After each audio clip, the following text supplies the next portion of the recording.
What is the process? It's your girl, Ras na naman. And for today's video, ay turo ko sa inyo yung Opalite Tachyneurograph ni Miko Yanson. So, bago tayo mag-umpisa, is-mirrored ko yung video na to.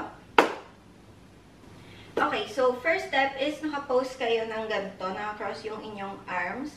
Or pwede naman nagtatakbo kayo. Then, pagka-stop ng music is magpo-pose kayo ng ganito. Okay, so next step naman is yung inyong right hand papunta dito sa left side, then right, then itong namang left hand, right, papunta sa left. Okay, so yung hips nyo naman, pagka punta nung inyong right hand dito sa may left side, dapat yung hips nyo medyo magpo-forward dito sa left side. Okay, so 1, 2, okay, so tuck, then dito naman, then down. Okay, so 1, 2, then cross, then forward. Okay, so yung inyong paa is magpo-forward siya, itong right foot nyo or right leg. Okay, so 1, 2, forward, then after nyan, yung inyong right hand, 1, 2, 3, 4. Okay, so may iikot lang siyang pag ganon, and itong left hand, iikot lang din pag ganito.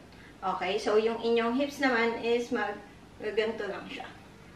Okay, so una is yung inyong right hips, 1, 2, okay, so papunta siya, ito yung nakaangat, 1, 2, then left, tap, tap, okay, so 1, 2, 3, 4, okay, so counting style, 5, 6, 7, 8, 1, 2, 3, 4, 5, 6, 7, 8.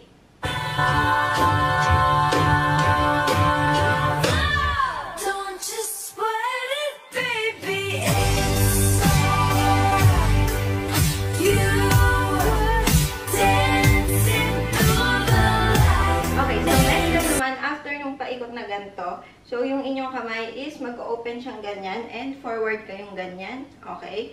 So, 1 and 2 row, then talikod. Okay? So, una is yung inyong right foot. So, 1, forward kayo, naka-open yung hands. So, nakatapat siya dito sa chest nyo. Then, 2 row. Okay? Itong right hand nyo yung ituturo. Then, up. So, pagka-up, dito kayo sa left side papunta. Okay? So, ganyan. Okay? So, after nyan, is yung hips nyo papunta dito sa right side nyo. Okay? Right side nyo kapag nakatalikod kayo. Okay? So, 1, 2. So, papunta yung hips dito sa right side. 1, 2. Then, left side. 1, 2. Okay? So, 1, 2, 3, 4.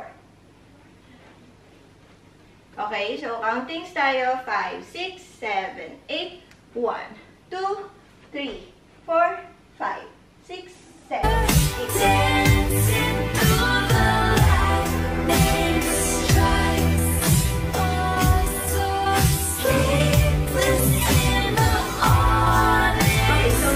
Naman, di ba nakatalikod ng ganito? So, nakataas yung inyong kamay.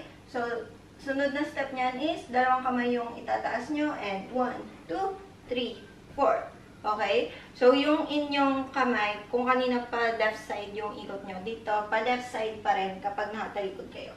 Okay? So, kung saan nakataas yung inyong right hand, sa opposite side kayo papunta para umikot. Okay? So, i-forward nyo yung inyong right leg. So, 1, 2, para yun yung magiging buwelo nyo paikot. Okay? So, 1, 2, 3, 4.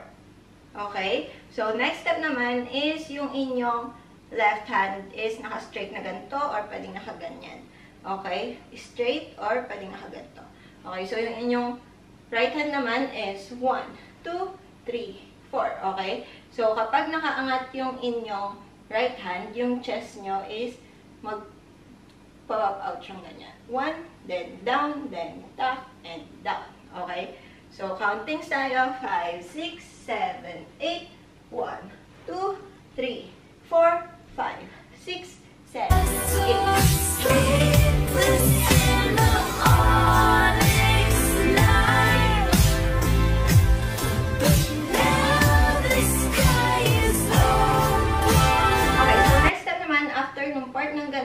Dito naman tayo harap sa right side and 1, 2, 3, 4. So, ito naman, dalawang kamay nyo yung gagalaw. So, una is yung inyong right hand yung sa taas and left hand pababa. Okay? So, 1, 2, 3, 4.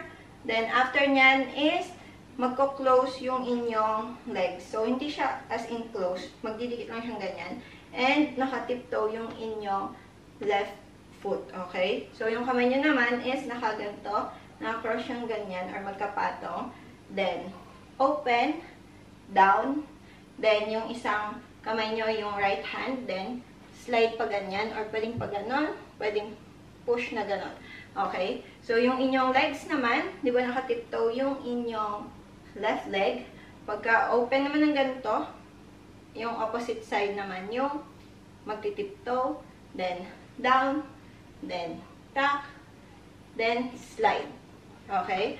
So, countings tayo. 5, 6, 7, 8, 1, 2, 3, 4, 5, 6, 7, 8, then Now the sky is